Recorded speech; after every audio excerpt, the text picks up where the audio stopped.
That's Valdez back. Evidently, we get some oil, and we're going to be here for a while. Remember this?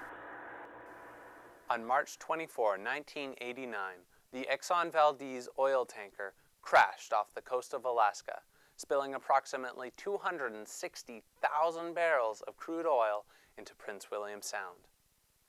It is an incident that many communities of the coast of British Columbia have not forgotten. They fear a similar tragedy could occur if the proposed Northern Gateway Pipeline by Enbridge Incorporated is approved. Every day, the pipeline would pump 525,000 barrels of diluted bitumen from the tar sands of Bruderheim, Alberta, to the port at Kitimat, BC.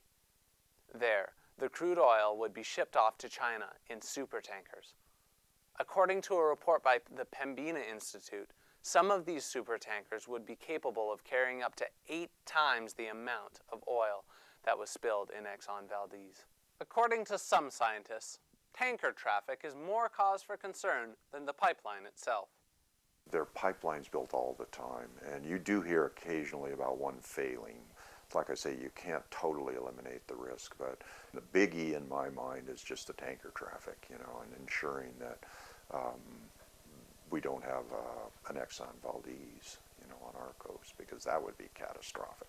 Hearings have been taking place across the province to allow communities to voice concerns regarding the pipeline. At the Kitimat hearing, Chief Ken Hall of the Haisla Nation voiced his concerns by saying, "The Haislas are facing a double-barreled gun, shotgun. If you bring the oil in by land as well as navigating the Douglas Channel, one spill from both of them will wipe out everything that we have."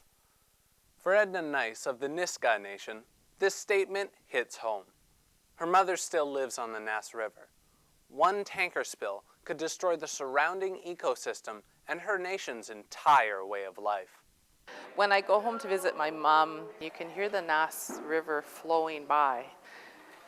She grew up there in that very spot. The last summer I was there helping her preserve salmon. She had me walk down that trail and pull the salmon up. It was a very, I wasn't very experienced.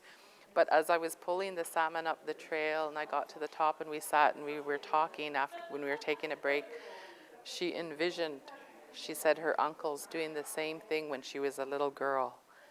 So in terms of the proposed tankers, it would be devastation, just complete devastation for her. If that river was gone, we will cease to exist.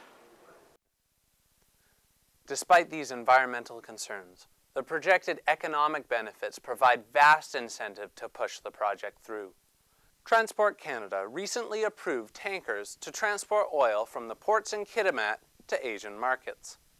The Harper administration sees economic benefits outweighing the environmental concerns, a position many Canadians agree with. On the Hill's economic analyst, James Hankinson, has more. Thanks, Tim.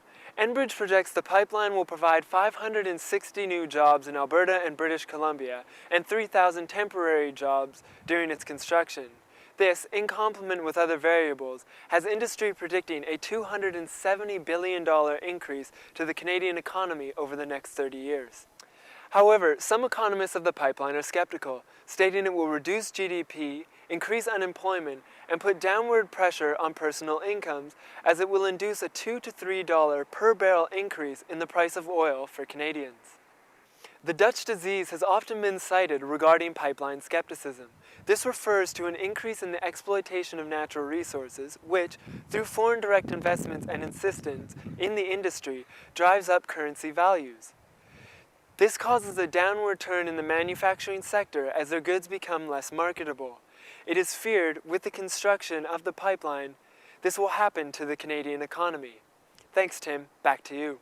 Policymakers will need to navigate through a political quagmire of environmental, social, and economic considerations that the Enbridge project poses. In the best case scenario, it would be an economic boon. In the worst case, an environmental apocalypse. On the Hill, I'm Tim Hall.